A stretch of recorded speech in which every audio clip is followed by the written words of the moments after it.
think I need to do a video, mainly so Josh can do his joke. So I'm filling out a sewer form. Basically, we've got a house that we're building, and we need to connect using an approved contractor to connect the outside.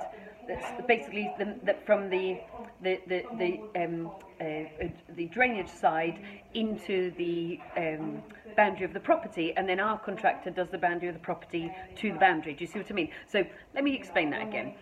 When you're working with the services, you need approved contractors who have been approved by the service supplier. Like here we've got Wessex Water, which is water, and so you can't just get your builder connecting up water and sewage to the outside manhole and draining. You have to use one of their contractors. So what happens is you use your builder to bring the pipes to the perimeter of the property, and then you use the Wessex Water or whoever your supplier is to go from the parameter back to where your builders have joined, and then they agree the joining.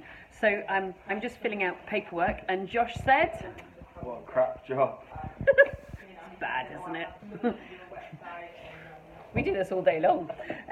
So it's just really kind of just to show you, it's not a scary form. You basically just fill out a form, you contract with an approved supplier, they send you a form that you need to fill out, they fill out the rest. It then takes 6 weeks to get the approval.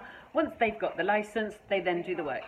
Job done, isn't it? And how do you find an approved contractor for like Wessex Water or for any of the electrical or the gas people? You ask them. They will send you a list, a 5-page list of approved suppliers. So it's all fairly self-explanatory. Great. See you soon. Do you want to? Oh, do you want to say goodbye? See you later.